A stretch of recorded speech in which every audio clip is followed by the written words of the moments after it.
High school board की परीक्षा आने वाली है और इसमें भक्ति काल से संबंधित बहुत सारे प्रश्न आते हैं।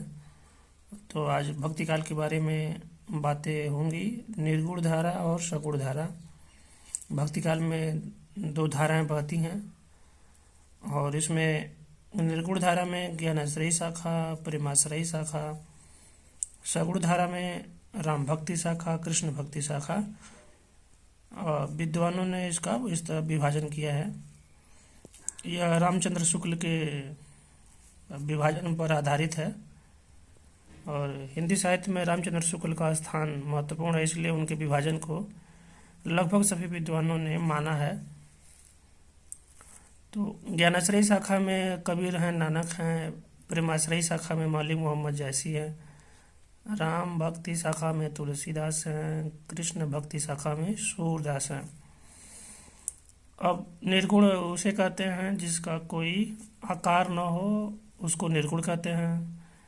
इसमें मूर्ति पूजा नहीं हुई है।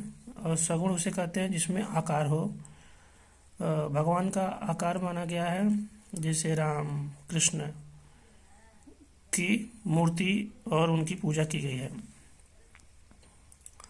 भक्ति काल का जो समय सीमा है विद्वानों ने बताया है वह है 1375 ईस्वी से 1700 ईस्वी तक। जो ये अवधि है, इस अवधि में भक्तिकालीन रचनाएं, भक्ति से संबंधित रचनाएं हुई हैं। भक्ति काल की विशेषताएं या प्रवृत्तियां हैं, दो प्रवृत्तियां हैं, भक्ति से जुड़े काव्य और समाज सुधार। आप देखिए थोड़ा इसको नज़दीक से। भक्ति से जुड़े काव्य और समाज सुधार। इस काल में अर्थात 1375 ईस्वी से 1700 ईस्वी तक जितनी रचनाएं हुई हैं वो भक्ति से जुड़े थे और समाज को सुधारने का, लोगों में जागरूकता लाने का प्रयास किया गया। इस समय कबीर ने, तुलसीदास ने, सूरदास ने अपनी रचनाओं द्वारा लोगों को जागरूक करने का प्रयास किया। यह वो समय है जब मुगलों का शासन भारत में था और कबीर और तुलसीदास उस समय के महत्वपूर्ण कवि थे। हर परीक्षा में कबीर के बारे में पूछा जाता है। कबीर बहुत महत्वपूर्ण है। बिना कबीर के हिंदी साहित्य अधूरा है। कबीर का जीवन परिचय है। इनका जन्म वाराणसी में हुआ था, जिसे काशी भी प्राचीन काल में कहा जाता था। इनकी रचना का नाम बीजक है। बीजक जो है वह कबीर के बोलियों का संग्रह है, उनके विचारों का संग्रह है। और कबीर ने इसकी रचना स्वयं नहीं की है, बल्कि उनके शिष्यों द्वारा उनके बातों को संग्रहित करके उसको बीजक नाम दिया गया। कबीर की भाषा है पंचमेल खिचड़ी, सधुकड़ी, पूर्वी बोली भोजपुरी। कभी पढ़े लिखे नहीं थे, इसलिए उन्होंने कहा कि मसी कागज छुओ नहीं, कलम गए न हाथ। मसी माने स्याही, स्याही और कागज मैंने नहीं छुआ है और कलम भी नहीं पकड़ा है। इसलिए इसे ये प्रतीत होता है कि कभी पढ़े लिखे नहीं थे, तो इसीलिए उनकी जो भाषा है वह सधुकड़ी थी। साधुओं के साथ उन्होंने अपना समय व्यतीत किया, इसीलिए उनकी भाषा सधुकड़ी हो गई।